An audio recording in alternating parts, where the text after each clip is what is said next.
Still here at Carshalton Avenue after Carshalton's 2-0 win against Burgess Hill Town. I've been joined by some of the travelling Hillians today. Dylan, I'll just come to you first. Bit of a disappointing result, obviously. How did you see the game panning out?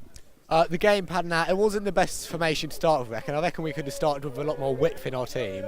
But I mean, after the first goal, it was a good goal, but I mean, we didn't press on enough. And I reckon we could have got a lot more from that game, but we didn't. Potentially nervous vibe today because obviously Burgess Hill are fighting for points down the bottom, and obviously we're fighting to get a place in the playoff places, so both teams have got something to fight for. The game was tense.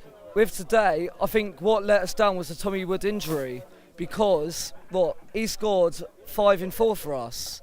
And without that, I don't know, we haven't got many more options. I mean, Boris is a good goal scorer, but I don't know, who else have we got? I think game plan worked.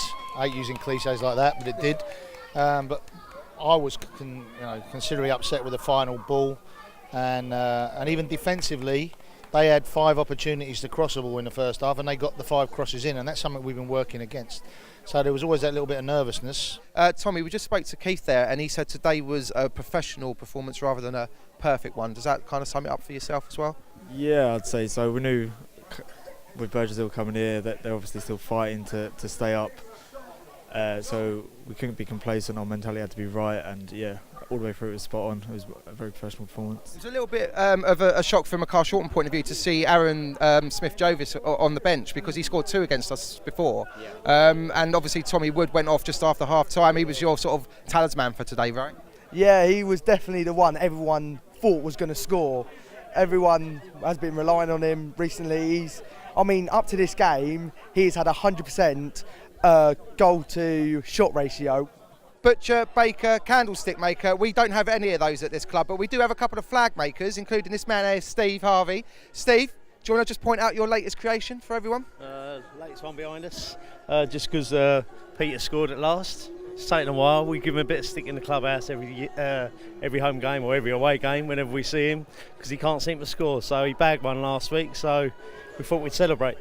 How would you describe Peter's take on approaching the goal? What does he do? Usually it's over the bar into the car park, or he tries to pass when he should possibly shoot, but because he's so unselfish sometimes.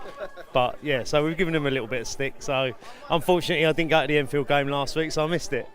And hence why the flag's got 57 minutes, we missed it on the top. Exactly. Second half of the season, we've been flying, everyone's more or less fit. We've been like full strength for quite a while now. We're having to leave players out of the squad, so it's just all come together at the right time for us.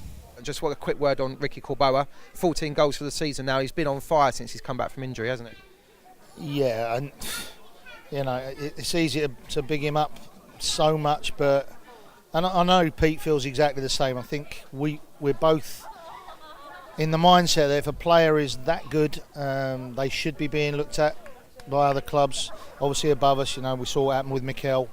Ricky's getting himself into that kind of area now where if clubs aren't taking notice, then the world's crazy.